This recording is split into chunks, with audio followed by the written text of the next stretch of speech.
I paid for it. It was broken when I bought it. I have the receipt right here. Sir, the manager wants you out. Put the box down and leave. Now. I'm not a criminal. I'm returning a defective product. Put your hands behind your back. Now! Hey, for what? I didn't do anything wrong. I can't breathe. I can't breathe. I can't breathe. Dante never imagined that a mundane errand to return a defective kitchen appliance would conclude with his face pressed against the cold, polished marble of a luxury shopping center floor, steel handcuffs slicing into his wrists, and a ring of strangers recording his humiliation on their smartphones. He had simply wanted his $40 back for a machine that was useless. Instead, he received a response team of 6 armed police officers, a crowd of silent witnesses, and a heavy knee driven into his spine while he gasped for oxygen. This is the exact unvarnished chronology of what transpired on that sweltering Saturday afternoon in Arizona, when a routine customer service request devolved into a nightmare that would be broadcast millions of times across the digital landscape. Before I proceed further with this narrative, please comment below telling me which city and state you are watching from. Please take a brief moment to subscribe to the channel to remain updated on stories like this one. It truly assists us in continuing to bring you these significant untold reports. Dante was 26 years old and employed as a freelance graphic designer for a mid-sized marketing firm in Phoenix. He resided in a modest but well-kept apartment in Tempe and had been meticulously saving his earnings for a down payment on a reliable vehicle. He was not a troublemaker. He paid his rent 2 days early every month. He volunteered at the local animal shelter on weekends. He was, by all accounts, a regular young man trying to build a stable life. 3 days prior to the incident, Dante had visited the Scottsdale Quarter, an upscale open-air shopping center characterized by palm trees, fountains, and high-end retailers. He was in need of a new coffee maker because his previous one, a college graduation gift, had finally short-circuited after 4 years of daily use. For Dante, the morning ritual of brewing coffee was essential. It was the quiet moment of peace he allowed himself before diving into hours of digital design work. He had walked into Culinary Haven, a boutique retailer known for selling gourmet kitchen gadgets, premium cookware, and home accents. The store was managed by Brenda, a woman of 52 years who had been overseeing this specific location for nearly a decade. Dante had browsed the aisles admiring the imported knives and copper pots he couldn't afford before finding a sleek black espresso machine on a clearance table. The original sticker price was $85, but it was marked down to $55, a price point that fit perfectly within his tight budget. Dante picked up the box, shook it gently to ensure it felt solid, and proceeded to the register. The transaction was smooth. He paid with his debit card, took the receipt, and walked out into the Arizona sun feeling satisfied with his bargain. He had no way of knowing that this simple, innocent transaction would become the catalyst for a life-altering disaster. When Dante arrived at his apartment that evening, he cleared a space on his counter and opened the box with genuine excitement. He pulled out the machine, anticipating the smell of fresh coffee the next morning. However, his excitement evaporated the moment he unwrapped the protective plastic. The glass carafe featured a jagged crack running vertically down the side near the handle. It was not a hairline fracture. It was a significant structural defect that would undoubtedly cause boiling liquid to spill everywhere if used. Dante sighed and inspected the main unit. The heating element at the base was dented inward concave in a way that suggested the unit had been dropped from a significant height or crushed by a heavier pallet during shipping. This espresso machine had clearly been damaged long before it reached the sales floor. Someone had likely returned it, and through negligence or laziness it had been resealed and placed back on the shelf for an unsuspecting customer to buy. Dante felt a wave of frustration, but he did not feel anger. These manufacturing errors happened. It was a nuisance, certainly, but nothing that couldn't be fixed. He would simply return it, show them the damage, and either get his $55 back or exchange it for a functional unit. He carefully repacked every component, ensuring the styrofoam was placed correctly, slid the receipt into his wallet for safekeeping, and decided he would handle the return on Saturday when he didn't have client deadlines. Saturday arrived with the intense heat typical of the Southwest. Dante woke up early, consumed a quick breakfast, and drove his older model sedan to the Scottsdale Quarter. He parked in the parking garage and walked toward the retail block carrying the box with the broken machine tucked under his arm. The shopping center was bustling with the weekend crowd. Affluent families strolled with gelato teenagers congregated near the fountains and tourists snapped photos. Dante entered Culinary Haven at approximately 2:15 in the afternoon. The air conditioning was blasting a stark contrast to the heat outside. The store had a moderate number of customers browsing the spice racks and linen sections. Brenda was positioned near the front entrance instructing a junior associate on how to arrange a display of summer placemats. Dante walked directly to the service counter at the rear of the store, past the displays of crystal glasses and scented candles. A young male employee, likely a college student, was standing there tagging returned merchandise. "Good afternoon. I purchased this espresso machine 3 days ago, and unfortunately it was broken when I took it out of the box. I have my receipt right here. I would like to return it, please," Dante said, his voice level and polite.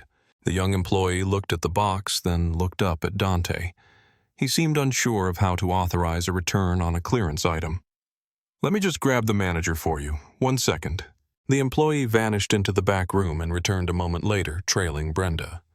Brenda adjusted her glasses and looked at Dante, then down at the box. Her expression, which had been neutral while speaking to her staff, shifted immediately upon making eye contact with Dante. The professional customer service mask slipped, replaced by a look of guarded coldness. "What seems to be the issue?" Brenda asked, not offering a greeting. "The machine was broken when I opened it, ma'am. I would like to return it or exchange it for one that works," Dante explained again, maintaining his calm demeanor. Brenda pulled the box toward her, opening the flaps with sharp, aggressive movements. She lifted out the carafe and saw the crack. She ran her finger over the dented heating plate. Instead of offering an apology for the inconvenience or processing the refund, she looked up at Dante with narrowed eyes. "How do I know you didn't break this yourself?" Brenda asked. The accusation was direct. Dante blinked, confused by the sudden hostility. "I didn't break it. It was like this when I opened the box at my apartment. I have my receipt from 3 days ago. People buy things, drop them in the parking lot, and then try to bring them back all the time," Brenda stated, her voice raising in volume. "Or they use it for a few days, break it, and want their money back." Other customers in the store began to take notice. The quiet hum of shopping was interrupted by the tension radiating from the counter. Shoppers in the cookware aisle paused, glancing over the tops of displays to watch the interaction. "I understand why you might be concerned about that, but I am telling you the truth. This was broken when I bought it. Someone must have damaged it before it was boxed up. I just want my money back or a different one that works. I haven't even plugged it in," Dante said, trying to de-escalate the situation. Brenda crossed her arms over her chest, creating a physical barrier. "We don't just hand out cash refunds because someone claims something was broken. You could have done anything to this machine. This is a clearance item." Dante felt a knot of anxiety tightening in his stomach. This interaction was deviating wildly from his expectations. He had returned items at electronics stores and clothing retailers before and never encountered this level of resistance. "Can you please just check your return policy? It says right on the receipt that defective items can be returned within 14 days. It has only been 3 days. The product is defective," Dante said, pointing to the paper on the counter. "I know my return policy," Brenda snapped. "I am the store manager, and I am telling you this looks suspicious." The word suspicious hung in the refrigerated air of the store. Dante knew exactly what was happening. He had experienced this coded language before. The assumption of guilt, the accusation of fraud, the immediate refusal to offer the benefit of the doubt. "There is nothing suspicious about returning a broken product I purchased from your store with legal tender," Dante said, his voice firming up but remaining controlled. Brenda's face hardened into a mask of absolute refusal. "I am going to have to ask you to leave the store." "Leave? I am a paying customer asking for a simple refund for a defective product," Dante said, his frustration finally bleeding into his tone. "If you don't leave right now, I will call security," Brenda threatened. Dante stood there for a long moment, processing the absurdity of the ultimatum. He had committed no crime. He had a receipt. He had a legitimately broken product. He was being polite, yet he was being threatened with expulsion. "I am not leaving until I get my refund. I have every right to return this," Dante said, standing his ground. Brenda pulled out her mobile phone, but she did not dial the mall security dispatch. She dialed 911. Dante watched in disbelief. She was actually contacting law enforcement because he wanted to return a $55 espresso machine. "Yes, I need police at the Scottsdale Quarter inside Culinary Haven. I have a male customer refusing to leave and becoming aggressive," Brenda said into the phone, deliberately using trigger words. "I am not being aggressive," Dante said, loudly incredulous. "I am standing here asking for a refund." The other customers were now fully engaged. The atmosphere in the store had shifted from curiosity to tension. Some looked uncomfortable shifting their weight. Others whispered behind their hands. A few younger people instinctively pulled out their phones, sensing that this was about to escalate. Within minutes, the blue and red lights flashed against the storefront windows. 2 police officers entered, followed quickly by 2 more, and then another pair. 6 officers in total responding to a call about one man holding a cardboard box. The lead officer was Sergeant Rick Vance. He was 45 years old, a veteran of the force with a thick build and a shaved head. He walked in with a tactical stride, his hand resting on his utility belt near his holstered weapon, already assessing Dante as a threat based solely on the dispatch call. "What is going on here?" Sergeant Vance demanded, his eyes locking directly onto Dante, ignoring the staff. Brenda immediately launched into her fabricated narrative. "This customer is refusing to leave my store. He is trying to scam us by returning a damaged product he broke, and he is claiming we sold it to him that way. He is being aggressive, shouting, and won't leave when I asked him to." Sergeant Vance turned his body toward Dante. "Sir, you need to leave the store immediately." "Officer, I am trying to return a broken product. I have my receipt right here. I am a paying customer. I haven't done anything wrong," Dante explained, holding his hands open to show he was not a threat. "The manager has asked you to leave. You need to comply with that order," Vance said, his voice authoritative and brooking no argument. "Why should I leave? I have a right to return a defective product. Look at it. It is clearly broken," Dante said, gesturing to the open box on the counter. Vance didn't even glance at the espresso machine. "Sir, this is private property. The manager wants you to leave. If you do not leave voluntarily, you will be arrested for criminal trespassing." Dante's heart began to hammer against his ribs. This was insanity. It was surreal. Trespassing. He was a customer who had entered during business hours. "Trespassing, I am a customer. This is a public store and a shopping center," Dante said, his voice rising in pitch due to the stress. "Do you think Dante should have just left at this point? Type "stay" in the comments if you think he had the moral right to stay for his refund, or leave if you think he should have walked away to avoid the conflict. "Sir, I am not going to ask you again. Leave now or you will be arrested," Vance said, stepping into Dante's personal space. Dante looked around the circle of faces. 6 police officers in tactical gear surrounding one unarmed graphic designer, customers holding up phones recording the scene.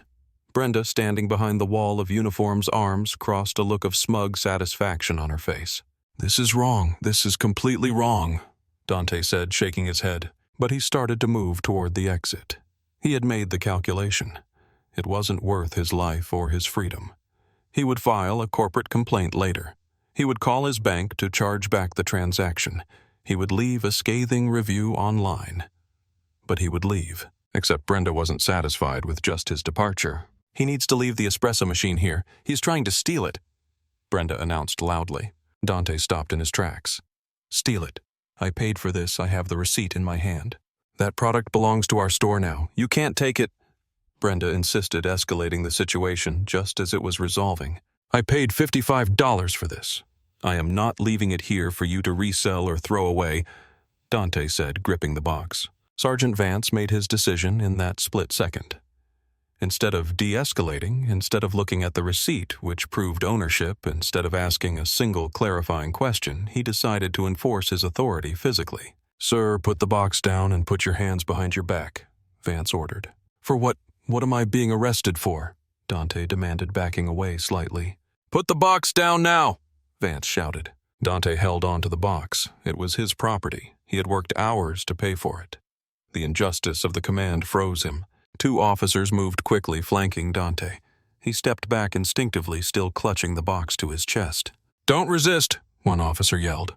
"I am not resisting, I am holding my coffee maker," Dante shouted back. But the words didn't matter. The officers grabbed Dante. One officer snatched the box from his hands and threw it aside with force. It hit the floor with a sickening crunch, the sound of the already cracked glass carafe shattering completely inside the cardboard. 2 officers grabbed Dante's arms and yanked them behind his back with wrenching force. Dante tried to pull his shoulder away, not to fight, but because the sudden torque caused a sharp pain in his rotator cuff. "Stop resisting," Vance yelled. Even though Dante was simply reacting to the pain of being grabbed, they interpreted his flinch as combat. They forced Dante down. His knees hit the hard, polished marble tiles with a bone-jarring thud. Then they pushed him forward. His chest and face were pressed against the cold floor. Sergeant Vance dropped his weight, driving his knee into Dante's back, right between the shoulder blades, compressing his lungs. Another officer's hand pushed the side of his head down, grinding his cheek into the floor. "I can't breathe," Dante gasped. The air was squeezed out of him. The officers ignored the plea. Metal handcuffs were clamped around his wrists, ratcheted tight enough to cut into the skin. Dante struggled to inhale against the weight of the sergeant and the hard floor. "I can't breathe." Dante wheezed again, his voice desperate and faint. Customers were screaming now. People were recording everything. A woman in a floral dress was crying her hand over her mouth. A man in a suit was yelling at the police, "Get off his neck. He isn't fighting you." Vance kept his knee in Dante's back for several more seconds, ensuring dominance before finally reducing the pressure. They hauled Dante up to his feet. His shirt was torn at the collar. His face was scraped red from being pressed into the grout lines of the floor. His wrists burned from the steel cuffs. He was hyperventilating, gasping for the air he had been denied. The officers walked Dante out of the store and through the main promenade of the Scottsdale Quarter. The Saturday shoppers stopped in their tracks. Parents covered their children's eyes. Teenagers held their phones high, live streaming. Security guards stood by the fountains watching, but doing nothing. Dante was marched through the entire length of the luxury shopping center in handcuffs, paraded like a violent felon, all because he tried to return a broken espresso machine. They took him outside to the curb and shoved him into the back of a police SUV. The hard plastic seat was unforgiving. The handcuffs bit into his wrists with every bump. Dante's mind was racing, a chaotic swirl of fear and confusion. What just happened? How did this happen? Is my life over? He sat in that police car for over an hour, while the officers stood in a circle outside talking to Brenda, writing their reports and joking with each other. Eventually, Vance opened the rear door. "You are being charged with criminal trespassing, resisting arrest, and disorderly conduct," Vance said, his face void of emotion. "I didn't do any of those things," Dante said quietly, his energy completely drained. "You will have a court date.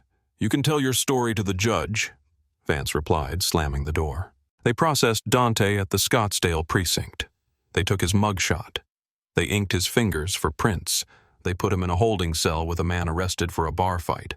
They treated him like a danger to society, all over a $55 kitchen appliance. Dante was released late that evening after a friend posted his bail.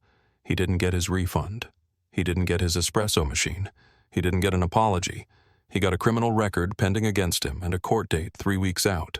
But Dante did get something else he hadn't asked for. The videos recorded by the customers in the mall went viral. Within 24 hours, millions of people across the globe had watched the footage of 6 police officers taking down and arresting a young black man over a customer service dispute. The videos were high definition and damning. They showed Dante speaking calmly. They showed him holding just a box, his posture non-threatening. They showed Brenda on her phone pacing. They showed the phalanx of 6 officers arriving for one man. They showed the moment they grabbed him, threw the box, and pinned him to the floor while he gasped that he couldn't breathe. The internet detonated. News stations from Phoenix to New York picked up the story.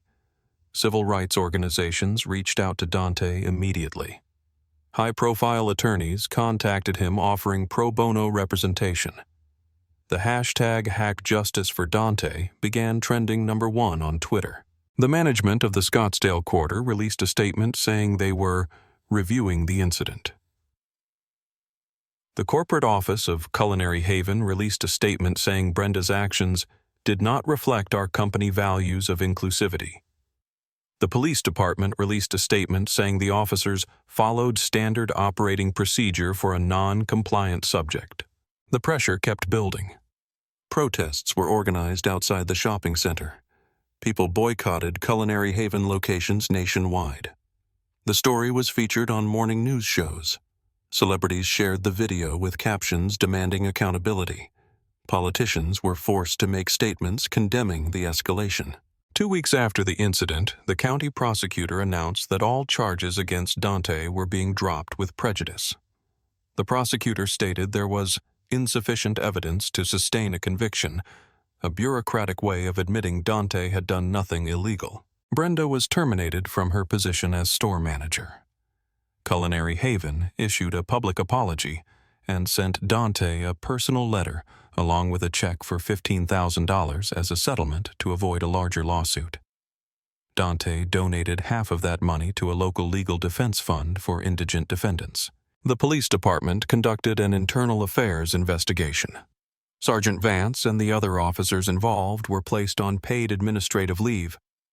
Eventually, the department concluded that while the optics were unfortunate, the officers did not technically violate department policy regarding trespassing enforcement. Vance and the others returned to active duty with a written reprimand but no suspension. This outcome frustrated many who had followed the story. The videos clearly showed excessive force for a situation that required mediation, not militarization. 6 armed officers for 1 man holding a coffee maker, yet the system protected its enforcers. Dante hired a prominent civil rights attorney and filed a federal lawsuit against the police department and the city of Scottsdale. The lawsuit alleged excessive force, false arrest, racial profiling, and violation of his Fourth Amendment rights. That case would take years to wind through the courts. What do you think is the biggest systemic failure shown in this story? Type your thoughts below. The incident changed Dante's life in ways both profound and subtle. He became an unwilling symbol of a much larger national conversation. He never wanted to be famous. He never wanted to be a hashtag. He just wanted a refund so he could make coffee. He gave a few select interviews speaking clearly about the fear he felt when the officers surrounded him. He described the pain of the knee in his back, the humiliation of the handcuffs, the frustration of a system that viewed him as a predator instead of a patron. Support poured in. People sent messages sharing their own stories of being profiled in retail stores, of having the police called for mundane activities. Dante read hundreds of these accounts. He realized his story was not an anomaly. It was a feature of the daily lives of millions, usually happening without the protection of viral video evidence. Some people criticized Dante online, claiming he should have just left the moment Brenda asked. They said he escalated the situation by arguing. They blamed him for his own assault. These comments revealed the deep fracturing divide in how people viewed the incident based on their own lived experiences and biases. But the facts remained immutable in the footage. Dante was calm. Dante had a receipt. Dante had a broken product. Dante had a legal right to be there. Brenda had every ability to simply process the return or politely explain the policy without weaponizing the police. Sergeant Vance had every opportunity to look at the receipt, de-escalate, and recognize that no crime was in progress. Instead, assumptions were made. Threats were issued. Force was applied. And the system failed Dante. The espresso machine, the catalyst for the entire event, was destroyed when the officer threw it. The shards of the carafe and the dented metal were swept up by a janitor and thrown into a dumpster behind the mall. A $55 appliance had led to an arrest, a viral firestorm, a termination, a federal lawsuit, and a national reckoning. Several months later, the Scottsdale Quarter updated their security protocols. Security guards and mall management were required to complete mandatory training on de-escalation and implicit bias. Store managers were given strict guidelines on when to involve police versus when to handle disputes via corporate customer service. Culinary Haven implemented similar training across their entire chain. These were positive steps, but they came only after public outrage. How many other incidents happened in the shadows? How many other people were treated like criminals without a camera rolling? The police department's lack of meaningful accountability remained a sore point. The internal investigation's conclusion that officers followed protocol suggested that the protocol itself was the problem. If 6 officers tackling a calm man over a refund dispute is proper protocol, then the protocol is broken. Community activists used Dante's case to push for police reform in Arizona. They demanded changes to use of force policies. They requested citizen oversight boards with subpoena power. They wanted accountability that actually held officers responsible. Progress was glacial. Institutions resist change. But the conversation was alive, and Dante's story was fuel for the movement. Dante eventually returned to his normal life, or as close to it as he could get. He continued his design work. He still lived in his apartment. He still volunteered with animals. But he carried the weight of the experience. The trauma of being pinned to the floor didn't vanish. He suffered from anxiety in public spaces. He hesitated before entering stores. He never replaced the espresso machine. A supporter eventually sent him a high-end French press as a gift which he used with gratitude. Every morning as he plunged the coffee, he thought about that day. Some mornings he felt anger. Some mornings he felt sorrow. Some mornings he felt a steely determination to see the lawsuit through. The legal system ground slowly forward. Depositions were taken. Motions were filed. The city tried to settle. Dante refused, wanting a trial and a public admission of wrongdoing. Dante's story became a case study in sociology classes and law schools. It was referenced in editorials about the criminalization of shopping while black. But beyond the academic interest, Dante was a human being who lived through a nightmare. The videos showed the physical assault, but they couldn't capture the internal toll. The erosion of safety, the loss of innocence regarding the justice system, the exhaustion of having to justify your existence in a public space. Jeff's experience, mirrored here by Dante and countless others, highlight the perilous reality that ordinary activities, returning an item, waiting for a friend, sitting in a car, carry risks for some that others never have to consider. The story also revealed how systems protect themselves.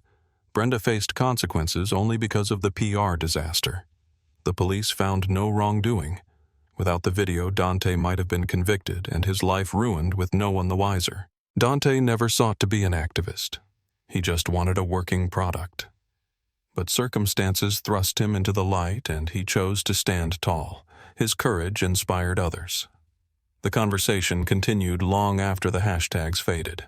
The broken espresso machine was trash, but the impact of that Saturday afternoon rippled outward, creating waves of change that hopefully will prevent the next Dante from being crushed into the floor for asking for his money back. The lesson. The story of Dante, Brenda, and Sergeant Vance serves as a powerful and necessary reminder of the destructive power of implicit bias and the urgent need for de-escalation. Brenda and Sergeant Vance both operated on dangerous assumptions.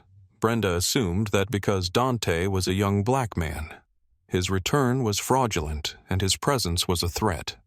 She prioritized her authority over customer service and truth.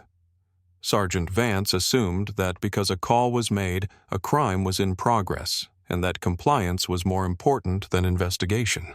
He saw a suspect, not a citizen. Dante's story teaches us that patience and facts must always override prejudice and aggression. In our own lives, we must challenge the assumptions we make about others. Are we judging someone based on their behavior or based on what we expect their behavior to be based on how they look? Furthermore, this narrative highlights the critical importance of bearing witness. The customers who filmed the incident didn't intervene physically, but by recording the truth, they provided the only shield Dante had against a system ready to swallow him whole. In an age of information, the truth is our most powerful weapon against injustice.